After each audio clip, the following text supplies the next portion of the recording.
What's up, guys? This is Derek Wolf. I'm here with Wolf and the Fire, hanging out with the Brothers Hunt tonight. These guys are some BA outdoor hunters that love cooking over a fire. We got some venison that we're going to cook right on the Breeo. We're going to do some potato wedges, just salt and black pepper, and then everybody's favorite, bacon wrapped asparagus. Do that all together. We'll grab ourselves a glass of whiskey. We'll talk a little hunting. We'll talk a little fire. We'll talk a little outdoors, and we'll call it a night. So stay tuned.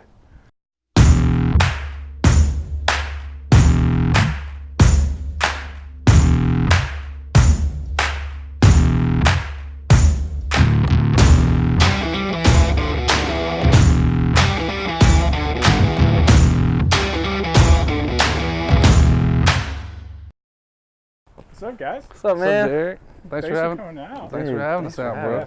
This is great. Good to see you. Yeah, good to see you guys.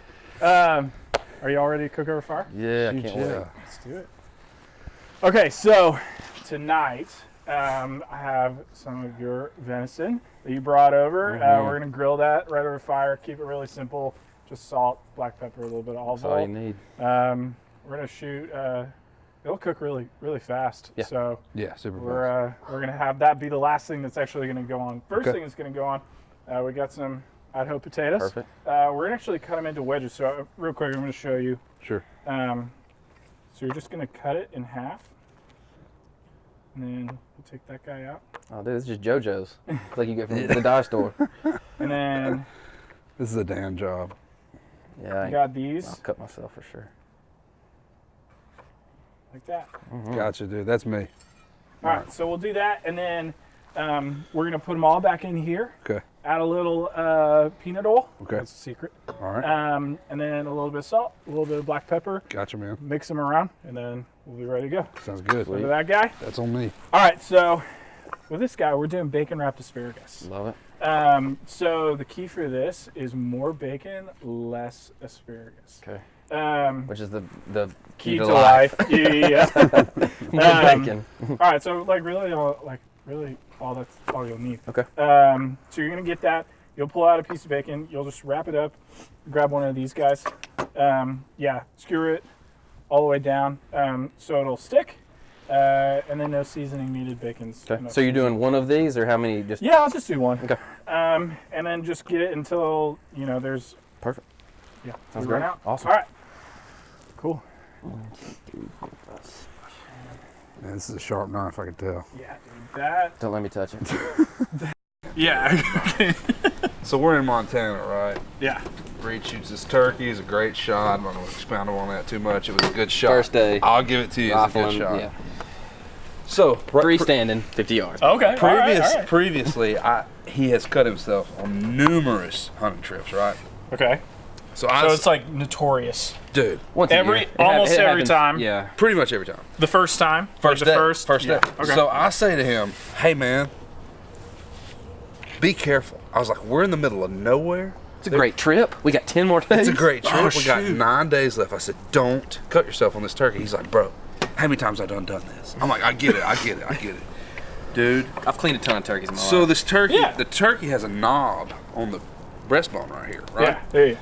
So, and it's full of gristle. Dude, he takes this knife, puts his thumb right on that knob and goes, "Soop," straight into his face. Oh. In the middle of Montana, dude. There I was ain't like- nobody. I was like, Wait. So what did you have to do?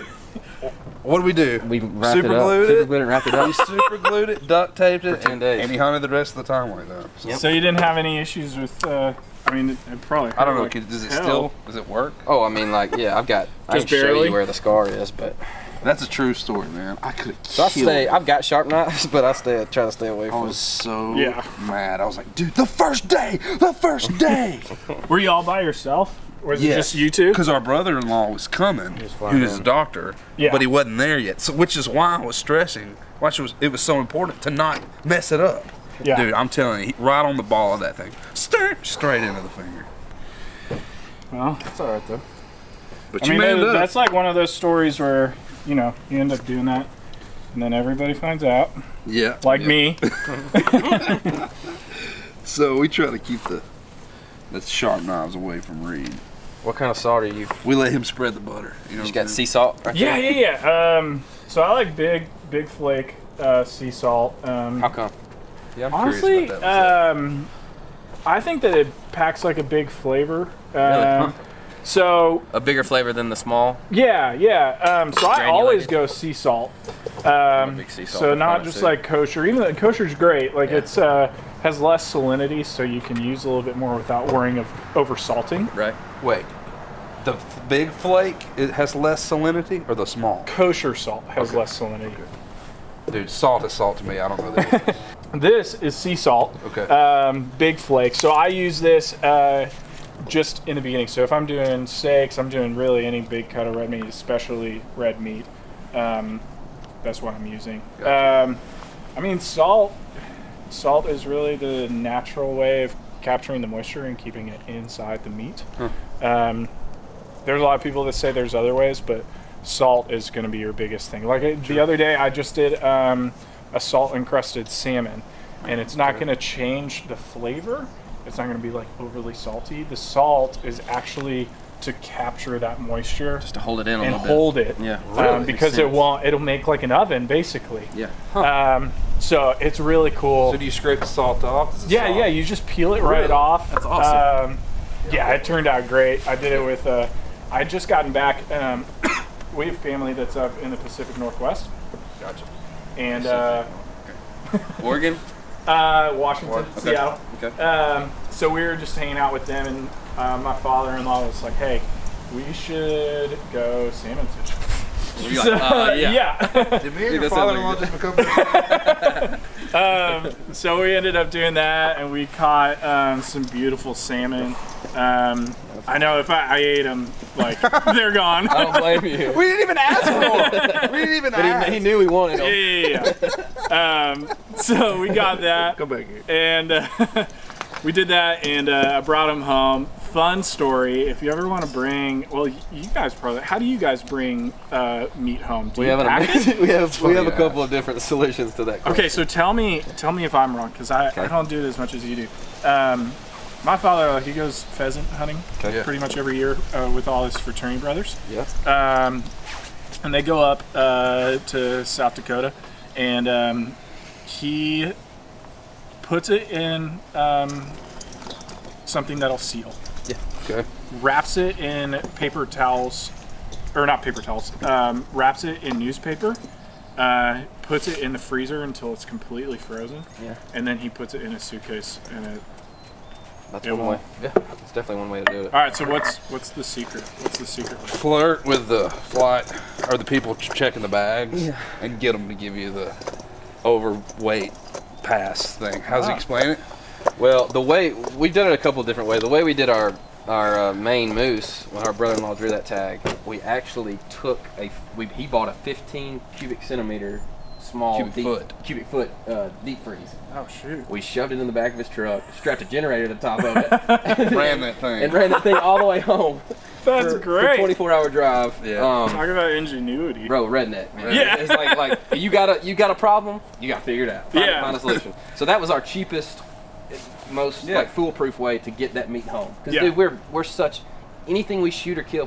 If we harvest something, we're gonna eat it. Yeah. We don't kill to kill. We're very. Our dad taught us about respect and giving that animal what it deserves and hunt it the way it's supposed to be hunted and that whole thing. So we try to take as much meat off the deer we kill or whatever. Another This way. is beautifully. I mean, y'all trimmed this amazing. Well, yeah. Y'all.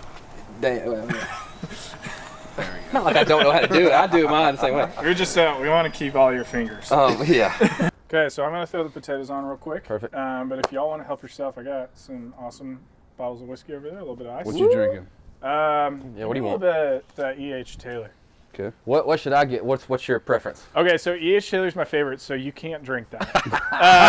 Eagle Rare is pretty great. That Knob Creek is actually a 14-year, so I'm gonna go Knob Creek. yeah, that Knob Creek is great. How many of these do I put in there? One. Just one. Okay. I was telling Dan, like, I don't drink whiskey a ton, so I'm Yeah. like excited to sip on it a little bit tonight. Well, you're saying earlier you're what? You're 2 beers and out? That's pretty much it. 2 beers and alcoholic quits. Yeah. Because it gets pretty ugly after that. I get it. I mean, what are you thinking on those? 20? Yeah, probably 20, 25 minutes. I'll do it each side. So, cool thing that I got with the Breeo is like, so these have peanut oil on them. And we all know that fire and oil are not, they like to be friends, but they're not cook's friend. Wait, say that again. You're saying peanut oil and fire are not friends? Oil. Yeah. Or just oil, period. I mean, they'll just flare up like crazy. So with the Breeo, what I'm able to do is I can just like get them where I like them. I can roll it out, Shoot, yeah. set them up, and then I'll just roll it back under the fire, and then I'll go each side for probably about 10 minutes-ish. Okay. So So really you're just going to flip them once? Yeah, but if they need a little bit more time, I'll go and put them with the skin side down, so like vertical. If I'm being honest, a little bit more time. I did not expect the simplicity that we're getting. I like it. I thought there'd be a lot of stuff going on here, and there's not a lot of stuff. Like, so that's like, I think this is great. I mean, my whole adage has been like simple and delicious. Like, there's no need to complicate Hey, cheers. it. Hey, yeah. Cheers. Thank you, man. Guys, for having me Absolutely. Man, thanks for having us. What'd you got knob? I got knob. Yeah. Really good. Mega rare. All right, we split all three. Yeah, it's great. So yeah, this is what I like to do. I'm actually gonna lower this just a little bit. What do you think? It's like Yeah, but I think. How do you judge it? Like, how do you judge your temperature? Okay, so here's a fun little trick. Okay. If you can, it's about 4 to 6 inches. How close you can get from where that licking of the flame is. How long you can hold your hand there, kind of gives you a range of how hot. No joke. Yeah. So with the Breeo, the cool thing is like, it's combusting that smoke again. So the smoke's gonna actually go around it, and it'll combust, coming cool. underneath it. So it's getting actually a lot hotter. But like for this 1, 2, I mean, this is like hot. Yeah. This is very like hot. This like is 500 hot. Sometimes I try when I'm like cooking over a grill, I try to do the hand test too. It always just singes the hair off. I always just, I know. Well, I got no. I'm like, that was a hair stupid idea. anymore, so. I don't know how to do it. I haven't like. Yeah. So like, so if you can go like 4 to 6 is like a good. 4 to 6 seconds. Yeah, that's a good like medium heat that you can start really Gotcha. cooking. 4 or 5 seconds is what I'm really shooting for. Anything under that is really hot, so that's why it's cool to like. Absolutely. Go up and Yeah, down. totally. Yeah, you don't have to just lock it in. You're not stuck there, I guess. Yeah. You're not held hostage. Yeah. You can kind of slide up and down that pole. It's super hard to get a fire to go down in temperature. You know what I'm saying? Yeah, So- well, that's. I mean, like with heat, you can always go up. Right. Sure. But Easily. you gotta wait for it to go down, especially, like it's been raining so much. So, we had to go and get some like kiln dried wood. Right. And so if you're using some good old kiln dried wood, I mean, we were just talking about having the right supplies. Sure. When you're cooking wild game, like knowing exactly what you're doing. Same with like building a fire in a lot of ways. For sure. If you got quality wood, you have a good place to cook. Sure. You have good food. It makes it so much easier. Yeah, and the flavor is better. Just all in all, Well, it's funny you say that because that's exactly the way, like, handling of the meat. Like, I know so many that's a good people that point. are just like, oh, wild game is so bad, it's so dry, and they always bring up the word gamey. Well, I think gamey, I mean, yes, there is some testosterone. If you kill an old ruddy buck, he is not going to taste the same as a 1.5-year-old fawn, Yep. or yearling. But what's interesting to me is like you cancel out a lot of that gamey taste if you'll just take care of your meat. If you're quick to get it off the bone, if you're quick to cool it. Filled to ice is very important, especially like in early season stuff. If you shoot one with your bow in September, you need to clean it as fast as you can and get it on ice as fast as you can, so none of the meat sours or anything like that. I mean, you wouldn't butcher a cow in the middle of the summer in the middle of a field. Yeah. And just let it sit there for 2 hours. Yeah. Then it would taste terrible. Yeah. Those people are whoever's butchering cows are getting them straight into the factory, straight, onto the ice, and then they're making their cuts. It's the same way with venison. If you let that thing sit out there in the middle of September when it's 85 degrees and you haul it around the back of your truck and show all your buddies and stop by the newspaper to get a picture taken with it, it's not going to taste good. So we're quick. I mean, we get our stuff done and we get that thing in an ice bath as fast as we can. Okay, so, I mean, we've talked about hunting, and I'm going to be honest, like, it's something that I really want to get into. I mean, having over the fire cooking and doing all that and doing a lot of recipes, everybody wants me to be cooking a lot more wild game. And obviously, in order to cook wild game, you actually have to get out there and obtain it. So, I mean, even before we get to there, like, where did y'all start? Like, where does this story begin? I mean, you want it? You want me to take it? You take it, and I'll feed off of you. Okay. So our dad was a avid outdoorsman. He loved to fish. He loved to hunt.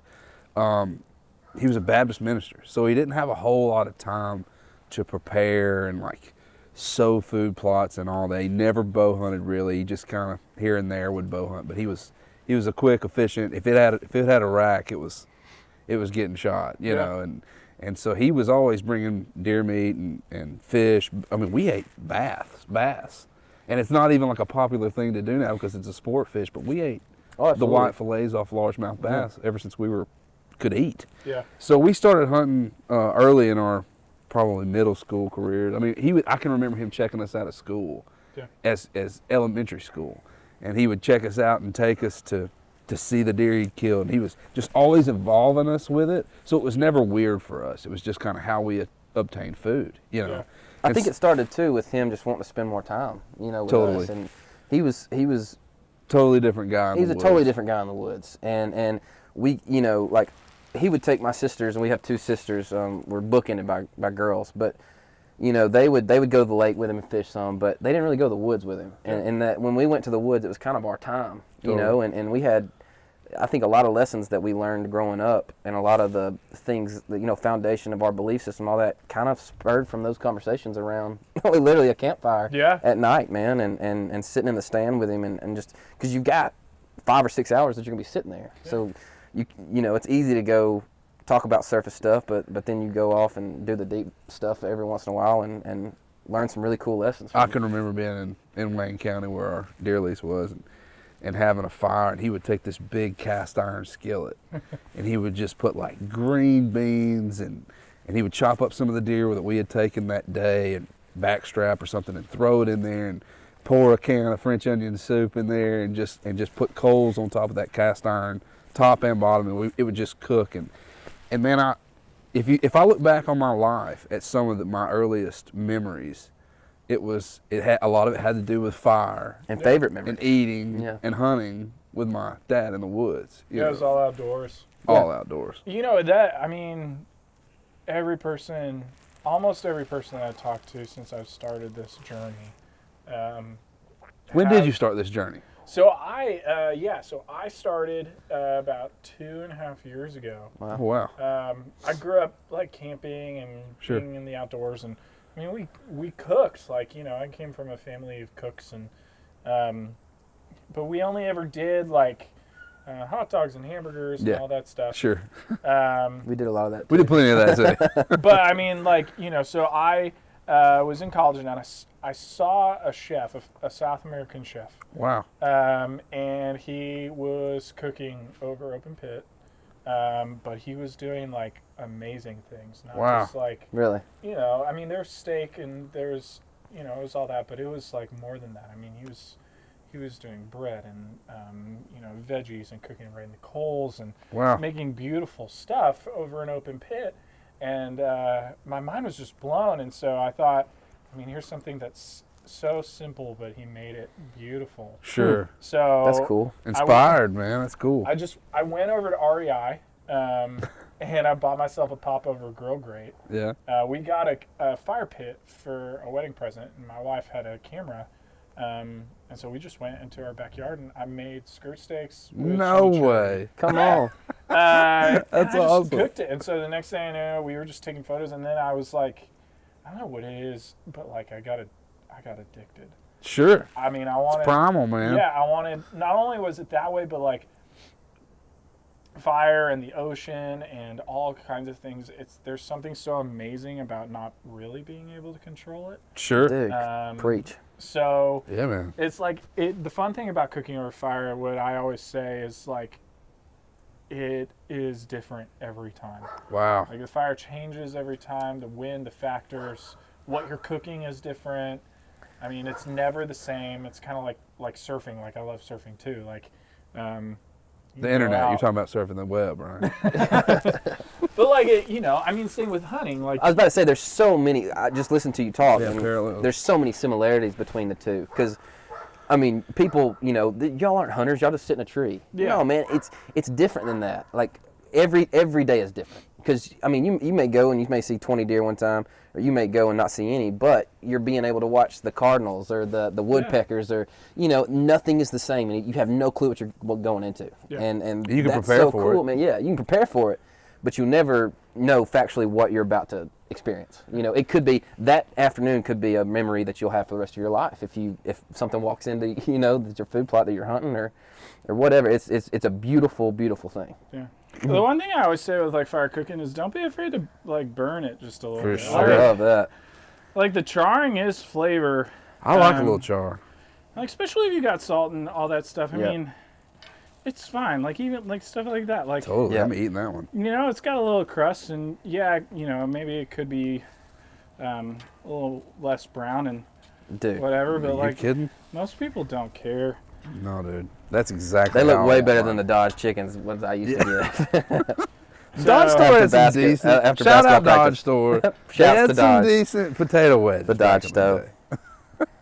Appreciate your hot wings. Dodge Stove. You can go in there and get liquor and Wings. chicken strips. You dang right. Ooh, that's Dang like right. that's a dream right there. All right, so we're gonna let these cook Yeah. for another. The foodie 10 in me minutes. right now is everything in me is keeping me from reaching on there and grabbing Get one. one. Yeah. Shoot you. So yeah, these in They're a perfect. like when people always ask me like, do you like par them? Or did I boil them before? Sure. And I mean you can, but like, why let the fire not do its job? Like, Totally. let Totally, the fire man. do its job. Absolutely. Totally. I don't know. So we got these. I'm gonna let these go for probably another 5 or 6 minutes, Sure. like halfway ish, and then we'll throw the bacon wrapped asparagus. Those take like 2 or 3 minutes. Perfect. And then we'll pull everything off, and then we'll do the venison. Awesome. Awesome. That way he gets all the attention. Heck So yeah. are you rolling those? Are you going to roll those, or you just set them on there and flip them? Or do you kind of roll Yeah, I them? just set them up there and I'll probably drop it down just a little bit, but Gotcha. Yeah. I mean, I think when it comes to the outdoors, there's always like the same theme. You connect with people that are around you in the great outdoors. Totally. And there's the spices of it, like the fire and the hunting and the cooking and all that stuff. But like at the end of the day, it's really just about like bringing people together. Totally. Dude, Camaraderie. absolutely. Yeah, and I think that I just think that there's something so attractive about getting outside. Sure. About cooking outside, about hunting outside. I mean, I was just talking with one of my friends where we were just saying like the end of the line of a lot of this stuff too is a fire in some way. Totally. Whether, if you're going outside and you're planning, you're going outside and you're actually like harvesting food Totally. from the outside. You're getting asparagus, you're getting Totally. know, venison, whatever you're doing. At the end of the day, you want this experience. Totally. And there's nothing really more attractive than cooking. Amen. No, I man. agree. Amen. And the thing is, I get how it seems daunting. Like, I get how people go, well, I didn't grow up in it. Yeah. And I don't know how to shoot a gun. And I get how all that is a little daunting. But the truth of the matter is that it doesn't take, there's not this giant learning curve that people think that there is there. Yeah. I mean, you basically just have to decide upon a weapon and how you're going to handle that weapon, become familiar with that weapon. It's just like those knives. Yeah. I mean, Reed dicing his fingers up in Montana, that was him being careless with a tool. Yeah. Whether you use And it in Illinois, and in New Mexico, and South Dakota. So maybe there's a little bit more to that. Maybe there's a little. Learning curve for me Best now a little bit. But I'm just saying, Learning mountain. the initial process, it seems like you should learn your tool first and then look for availability. I mean, I know here in Tennessee, there's not a ton of public land, but they're within a 45-minute drive from this area. You have Yanali, which is what, 100,000 acres. Then you have Cheatham Game Reserve, which is 40,000 acres in a block.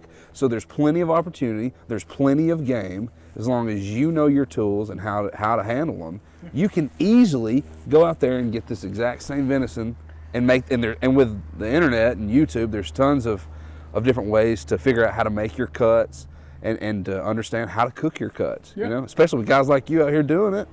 It's great. It's not that hard to obtain. I think you're talking what? A license, which is a 2-day course. Yeah, I mean, Probably $120. We get our sportsmen, so that covers waterfowl and everything.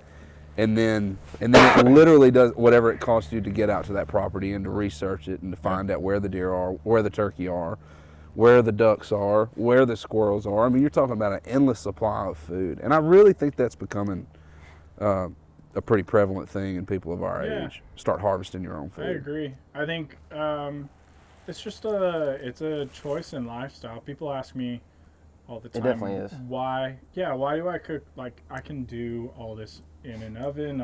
Sure. inside in the warm. Yeah, and I always laugh, like, I mean, convenience is not, if Yeah. you're trying to do it for convenience, you're not doing it Right. for the right Exactly reason. right. Totally. Because there's so many other way more convenient ways. And I mean, there's great products and even grills that are out there. They're way more convenient than Absolutely. cooking over an open pit. Yeah, but can you sit around, drink whiskey, tell stories, No. make fun of each other around an oven? Well, and also like feel that innate primal feeling that every man wants to feel. Yeah. Like that's why I think I'm so attracted to bow hunting and campfires or anything, is because I have no clue what it was like back in the day when they were cavemen, whoever it was that were Impossible to know. Yeah, impossible. There's no video, there's no content, there's nothing. But what I do know is that they went out into the field with a weapon, harvested animals, and then they started a fire and cooked that animal over it. Yeah. And I think the closest you can possibly get to knowing what those guys felt like and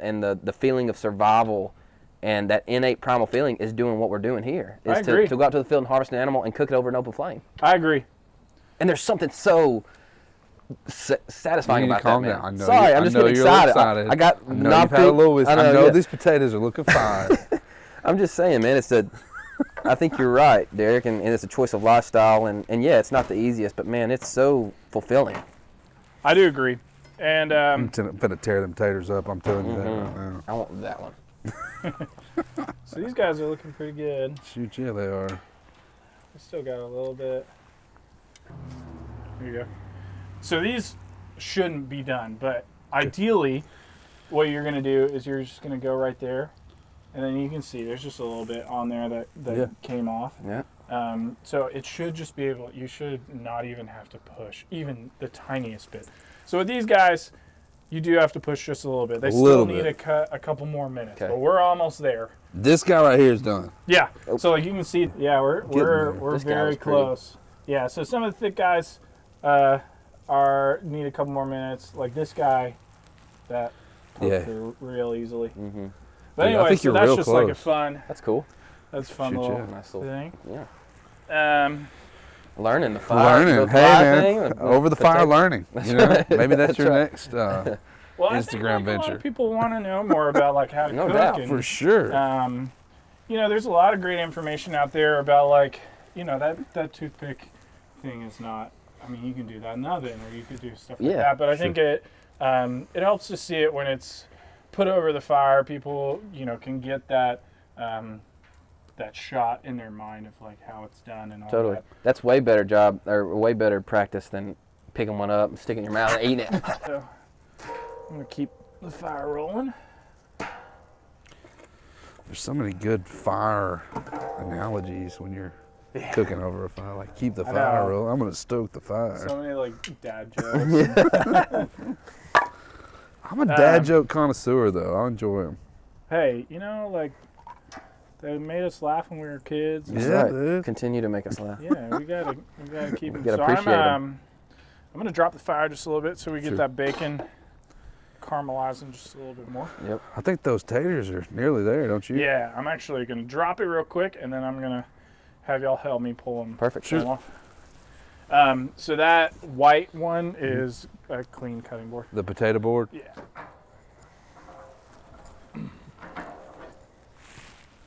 Oh. Got a little too close. Yeah, y'all can start pulling one. Thank you, sir. Sure. Pays These to look have pro. help. Can't get that look in an oven, No, sir. can you? Just a little bit of char. You can even feel how Oh yeah, Done they are. They're just pulling. they're done for sure. Oh, they smell so good. Dude, I'm about to eat so many of those. I'm gonna get my carbs for the week. Oh, yeah. Put some over here, Dan. Separate them a little bit. There we go. Yeah. This thin guy's got a little crunch to him. I'm about that life.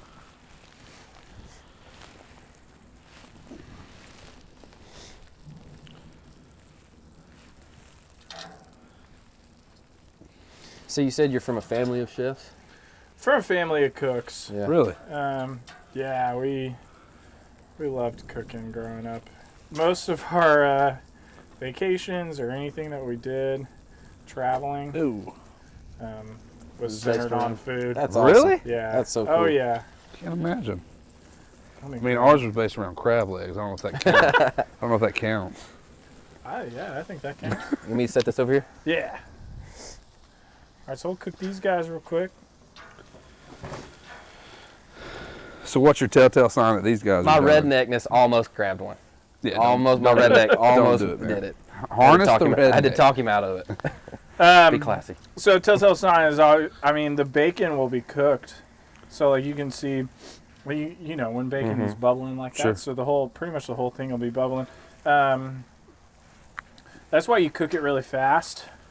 Because asparagus doesn't take forever to cook.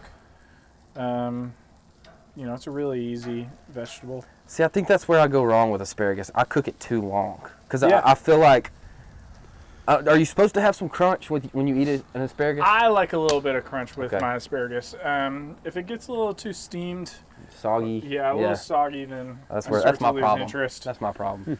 But yeah, so we'll the fire will hit this real fast. The fun thing about like something like this is, if I need it to cook a little slower. Oh yeah, totally. Totally, move Just it out. Move it around. So that's what I'll do. So we're keeping that fire real hot because we got the venison going on here in a second. Star of the show, baby. Yeah, seriously. All right, so what's your favorite way of cooking venison? Yours or mine? Bacon wrap. Bacon wrap on the It's grill. hard to beat, man. Yeah. It's a fan favorite, but it really is hard to beat. And why is it? Just because venison inherently doesn't have a lot of fat, so adding that fat into it really. That's exactly it. Absolutely. Even when we do our ground, when we try to process our own deer now. Yeah. Just because we're big proponents of and it's mainly the reason we don't buy meat in stores anymore because I don't know where that came from. Yeah. I'm especially when I have a family and that whole thing. Like I want to know what hands have touched that meat and what what has gone into it. And so I love the process that we're doing and trying to process our own deer and. Because it's one of those that has a bad habit of sticking. Yep. And then when it sticks, it pulls, and Yeah. then when it pulls, it's not. Yeah. Totally. bacon. Totally. So I'm just flipping it a lot, and especially the asparagus, I'll pull the heads away from the fire because they Yeah. like to get Burn. charred. That's smart. Oh yeah, butts in. I get it. And the backside will has more water, so it'll Oh, I see. I like that. see. Didn't know that. But what I was saying earlier is we even add bacon to our, if we ground our deer just straight from the field, we add bacon to it. Just pork a little shoulder. bit. Yeah, or just a little bit of pork fat in there. I mean, we do. Or venison fat, the same thing. When I was in Pacific Northwest, one of my friends, he goes on an elk hunt once a year, and so then he keeps the elk, splits it with his dad. And he was just saying that like they'll add like bacon fat or whatever, I mean, especially when they're doing like burgers. Or, totally. Right, it just holds it together. They're so lean. It's such a lean cut. You're talking about an animal that literally makes its living or has its life on its legs. Yeah. So there's not and lives in some of the most difficult places in the planet. So I mean, you're talking about burning fat, you know, and what's weird about deer fat is it's not even really like beef fat can hold flavor and pork fat can hold flavor. But when you're talking about these deer who are running up these mountains and running through these fields all the time and constantly moving, that fat works its way into like a tallow and more of like a waxy. Mm-hmm. So like when you eat beef fat, you know, it can hold flavor, but when you get deer fat, but when you get deer fat, it's more of a wax and it's unpleasant. Oily. Yeah. Too oily. So you try to, even on that tenderloin, we trim all the tallow, all the fat. And what's interesting about that tallow on the backstrap is that's actually what Native Americans used to make longbow strings out of. Was the tallow. So they would take a cut of that and wouldn't cut it at the end. They just keep rolling it, and it actually dries into a super strong fiber. And that's what they used to actually kill other animals. Talk about learning. That's a good one. That's a good one, dude. I got knowledge, that was knowledge man. right there. I got knowledge. I even learned a little bit. I agree with you, but I learned. I'm just saying, I care about this stuff. Dude, hey, well, one of y'all knowledge heads go and grab me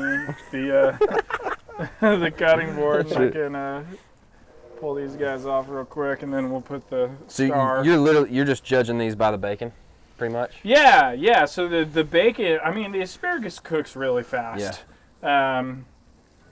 So I mean, like that looks like some good looking bacon. Like I would take that out of the. Yeah, you want. Put that on a biscuit and some gravy. I don't want it to be black, but I don't want it to be, totally. I'm gonna lift this a little higher so my fingernails aren't crispy. Yeah, that looks all right, so we got that guy. Let's go. Dude, look how pretty this looks too, man.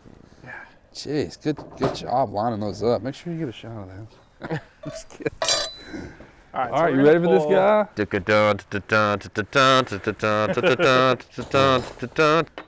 Do one of y'all want the honors of dropping that as far as it'll go now? You mean to hold the... Yeah, we'll grab that in 1 second. Okay. Dude, you can't beat a good pair of leather gloves, man. I mean, those guys are good. They've been through a lot. So we're going all the way, right? Yep. Yeah, so we're getting it as hot as possible. I think so, man. That's because I mean, it's a lot like a thin cut of meat or anything. I mean, there's not a lot of fat in it. Right. We want to Very get lean. Yep. Okay. Let's pull that over. Sure. I mean, this is a thin cut of meat, or it's like a thin cut of meat. Okay. Delicious, but we want to cook it real fast. Totally. Sure.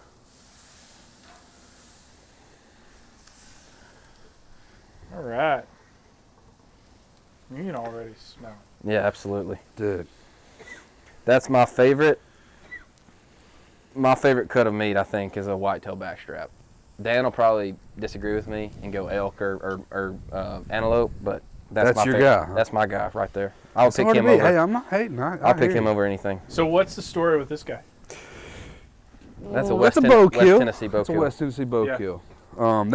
And what's crazy about deer meat is I truly believe, some people will argue this fact, but I believe that if you put that thing straight into the freezer, that it'll actually age in the freezer and kind of those proteins will break down just by having some time in the freezer. Yeah, that's interesting. A rule we go by is we try to eat last year's deer. Okay. So we give it about a year to break down the protein in the freezer. So was this last year's deer? 2017. That's right. You can tell a little bit from the coloring. Yeah, man, if you were to take your thumb and just go into that meat, it'd push right through. Yep. Mm-hmm. Yeah, I mean, that's how. And if you take it, I mean, and it's still good right off of, from field to plate. It's still good, but it doesn't have the tenderness of that as sitting in the freezer breaking down. Like especially some of these older deer. Some of the older deer need a little time to kind of break down. And but that right there is going to be money, I have a feeling. So I agree. It's had a year to age in the freezer, and then we probably dry aged it 3 or 4 days even when we had it. That's cool. In a cooler. So that's just kind of the Kind of the procedure is we'll take a deer, trim the fat, get all the excess tallow off of it. Oh yeah, baby. And then we'll go straight into like an ice bath in a cooler, and we'll open the bottom of that cooler and let that ice just clean that meat and let those proteins break down for about 3 to 4 days. Once we take a deer, obviously we'll get that meat off of it as quick as we can. We'll go straight into an ice bath with it. And we'll pop the cork on that cooler and let that ice just kind of melt over the course of 4 or 5 days. Just clean it out. Clean that out and break those proteins down. Then we'll go straight into vacuum seal, and then from vacuum seal we'll go to the freezer. Let that age a year, and then when you pull it out the same time next year, you're ready to raw. And that can be, that you can do it 6 months, you can do it 2 months, whatever you want to do. Yeah. It's still going to be It's just kind of what we do. It's just kind of our process. Sure. Yeah. Have you ever hunted? I mean, you told us some stories about fishing, but have you ever? So yeah, I've done just a little bit of hunting, just some bird hunting, but I'm no expert when it comes to hunting. I mean, I'm a good old American and know how to work around a gun and totally. Yeah, man. But that's been my I think that with this lifestyle that I've been doing, when it comes to fire cooking, and sure, we were just talking about not only knowing where your meat comes from, Right. but I kind of go almost to the extent of knowing how it's cooked and all Come that on, stuff, man. too. Absolutely. I think that there's a lot to be said about that, and I think that a lot of people want to know that it was cooked, how it was cooked, not only how it was cooked, but what it was cooked on. Right. The wood, I knew that it was the quality wood. I knew it was. Look at this thing That's so coming full fascinating, circle. man. Yeah, so I that's think- super cool. And that's something that a lot of people you don't think about until now when you're actually sitting over here talking about it. I have a good buddy of mine who hunts a lot too, Okay. so he'll bring over. If you had one last meal you were gonna ever eat, Yep.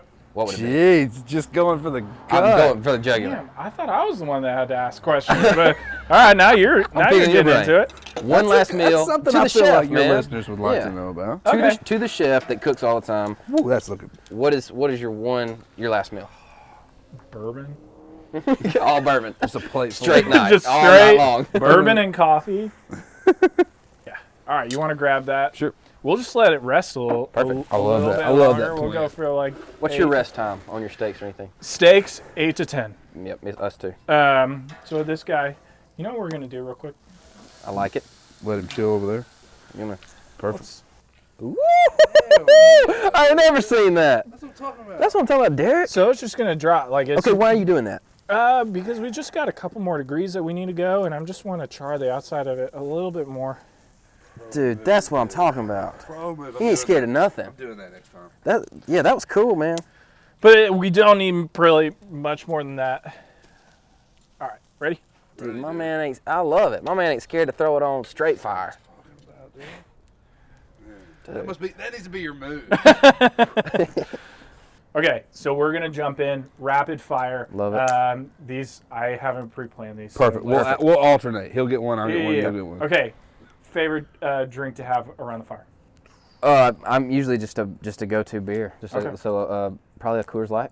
Much, but right now I would say Knob Creek. I'm having a great time. Yeah, dude. Sure. Enjoying it. Okay, favorite song to sing around the fire.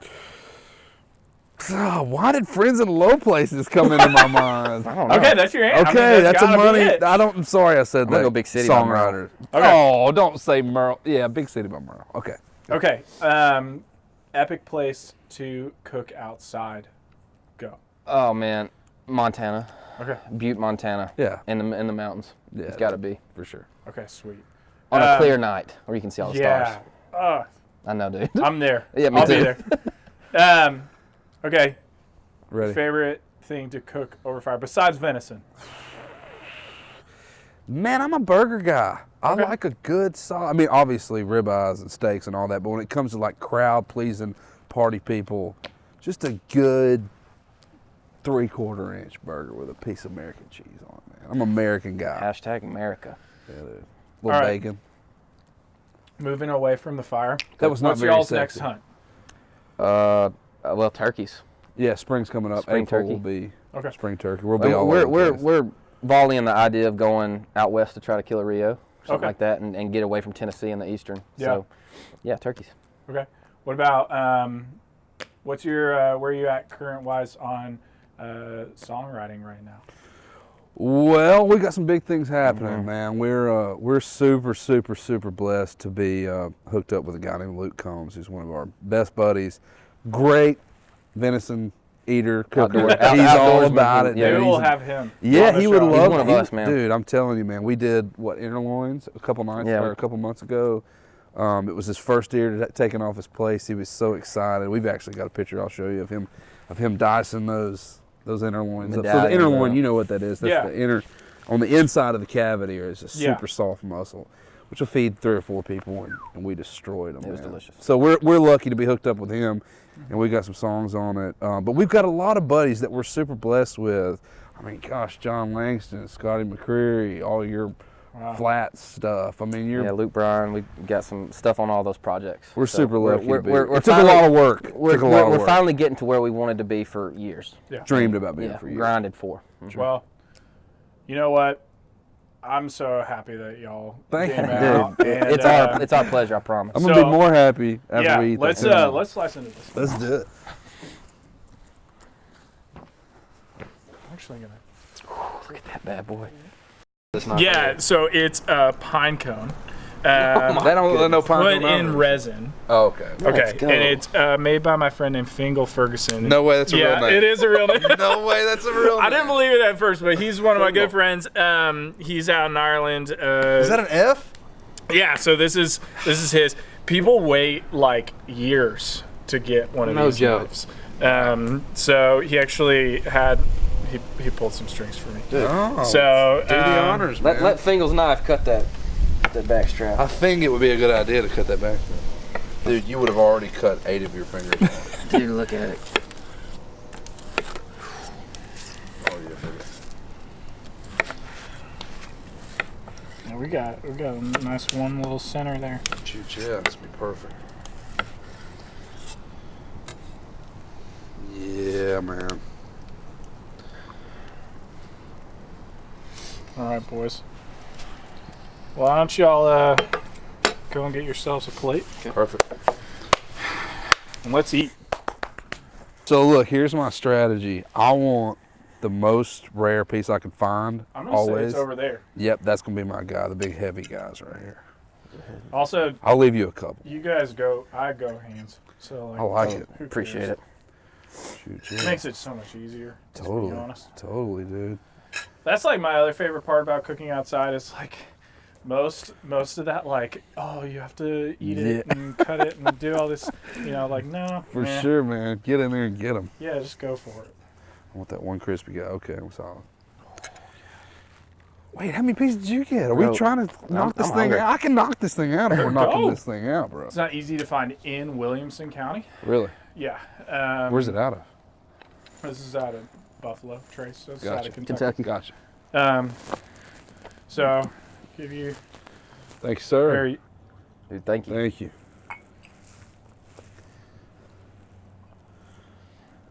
Dude, We can get some more ice if we need it. cheers to meat and fire, boys. Yeah, meat boys. and fire. Cheers. Absolutely. Cheers. Thank you for Thank you having so me. much. All right, let's eat. Yeah, I'm going straight for the venison. I want these potatoes. Oh, Dude, Dude. Dude, sure how they money? got these the Yep, those will get you. How money is that generally, man? oh. Yeah, dude. I love it when I cook and then I'm actually impressed. How I cook. It surprised you. So, dude, have you had a potato wedge yet? Oh yeah, Dodges or these? all day. These right here. Because you can taste the fire. Like you can taste that, like good wood, that smoky, flavor that it gives, and that open flame taste, man. Little salt, It's little pepper. Really hard to beat. Next time I'll make some like lemon garlic mayo or something to go with this. Perfect. Those wedges are so good with that. Dude, I'm so excited to see what you do with duck. I'm really curious because I just like Waterfowl's a different. for breed. us. Our dad, he's a fixer, and he taught us to be fixers. So like, you figure out how to do something, you do it correctly, and you let other people partake in that. But that's something I've always been nervous about, and I can't seem to get it right. Does that make sense? I've done it a lot of times, and like I said, it's edible, but it's never anything that I'm like, man, I'm going to invite some friends over and cook duck. You know, I'd love to Let's see try how you it do out. Sure, we got plenty, plenty of it. I think you need to go on a hunt with us. I'm in. How about that? I think I think we that do could happen. another episode. Perfect. I think that's awesome. We start with the beginning, and then I love that. we'll carry a fire pit out there. That'd be awesome. Oh, dude, we And got we'll the camp and- we got We the got a perfect place. spot. Actually, we could do that. We got a farm in Mount Pleasant that you'd be perfect on. Oh yeah. 300 acres. We got a covered barn we can camp in, stay dry, get a deer, cook it. It'd be great. When you think about the aspects of hunting that seem a little daunting, what do you think about? Is it gun safety? Is it lack of access? Is it? Now I know you've been around guns. but Shooting the deer. I mean, what makes you like, oh man? You know, I think that for most things in life, a lot of it comes down to just like, I didn't Grow up doing it. grow up doing it. Totally. I mean, you know, like I get that. the one affinity that I really have with fire cooking is the fact that I did grow up with a lot of people. You know, I mean, I wasn't cooking like quite like this, but I wasn't unfamiliar with how to build Right. a fire and Right. how to cut wood and Sure. how to do all that. Right. I think a lot of people think with hunting or with fire cooking or really anything outdoors is that you have to have this gateway experience to really. Totally. I agree. Yeah. And I actually think that I think that is necessary. Like, you need to go with somebody that knows what they're doing in some way. Totally. So I think that's what I'm hoping, like, this conversation, like, if you were to talk with people on, you know, I bet we have a lot of audience that, you know, wants to hunt, that Sure. hasn't hunted. Absolutely. I mean, where would they start? What would they do? What's kind of the first step in a lot of that? It's funny you say that because honestly, that is the roots of why we started the Brothers Hunt. Yeah.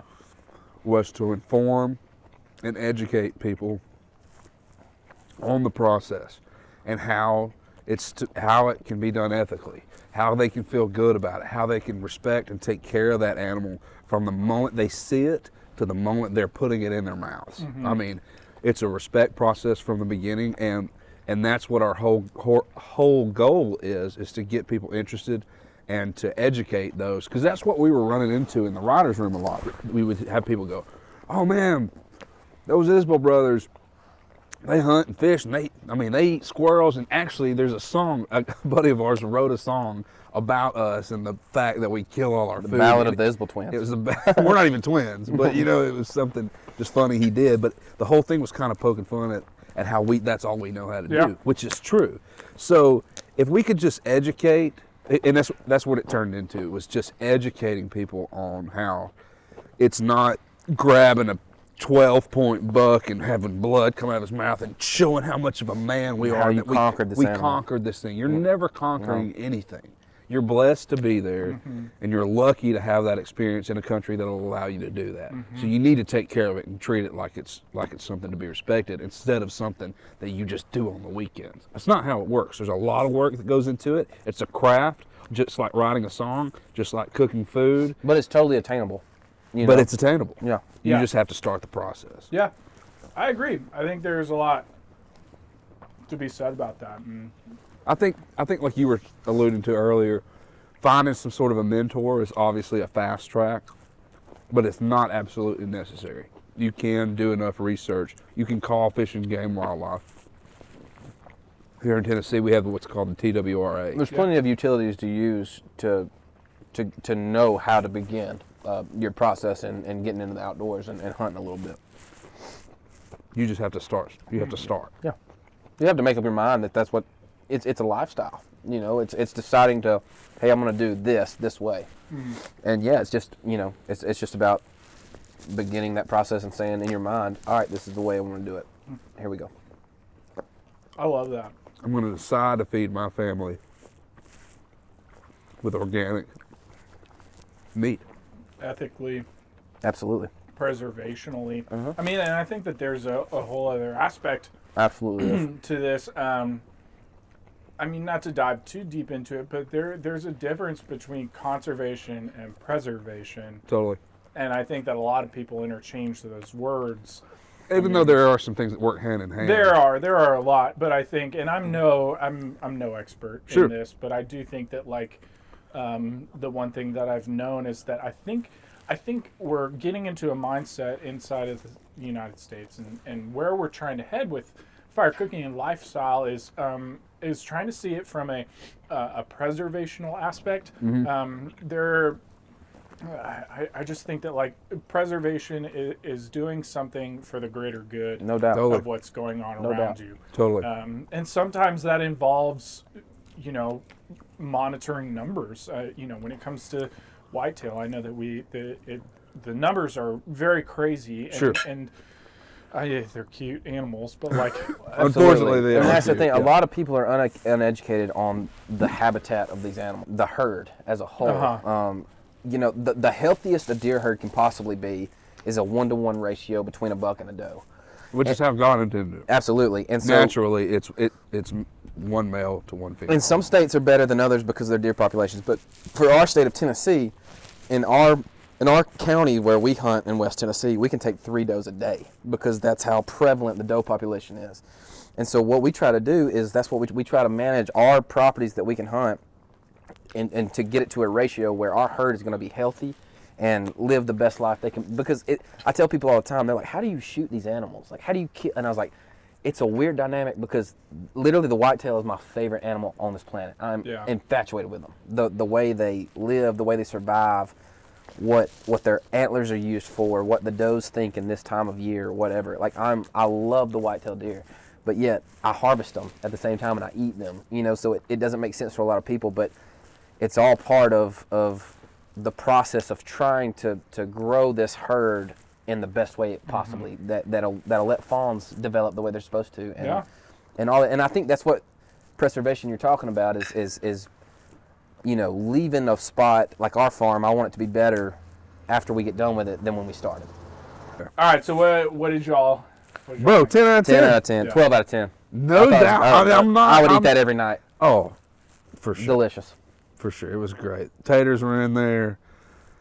Bacon was cooked. Everything's perfect. Meat wasn't too. That's the thing with those tenderloins. You can't overcook that thing. Yeah. Or it's shoe leather. And that there's a fine line money. between tender and leather. Yeah. Hey, man, here's to a good night. A cheers, great friendship guys. started. Thank you so much for being Thanks, here. Jared. We so appreciate much, you, man. man. Thank All right. you.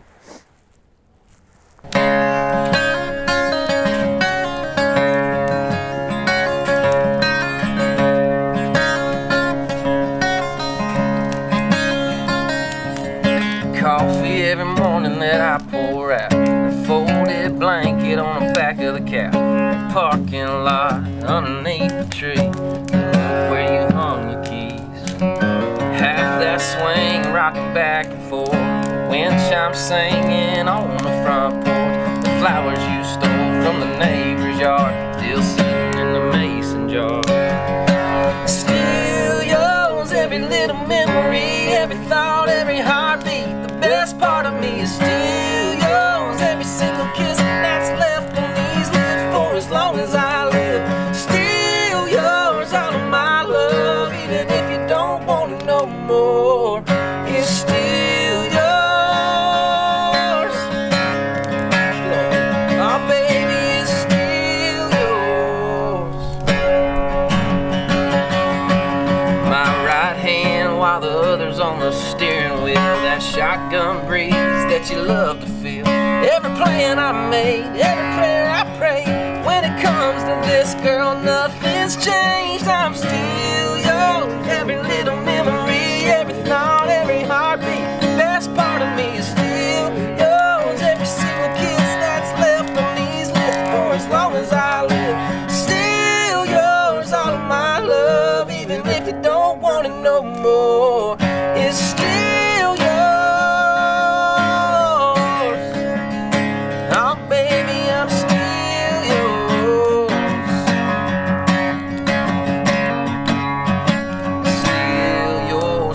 my bed. Every I love you I've never said is still yours. It's still yours. It's still yours. Every little memory, every thought, every heartbeat. The best part of me is still yours. Every single kiss that's left on these lips for as long as I live. Still yours. All of my love, even if you don't want it no more, is still yours. Oh, baby, it's still yours. I'm still yours. Yeah, man. Play one of yours. This is a song that me and my buddy Randy Montana wrote, and it's called Rebel Kids. Justin Moore cut it. Also, that's a great name, Randy Montana. Yeah, I know, right? Great name. We'll just do verse and chorus because I can't remember it. Okay.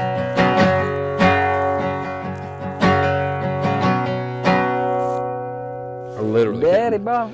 Daddy drove a Bobcat, Mama poured coffee at the cast iron skillet that shared the same lot as the Amica.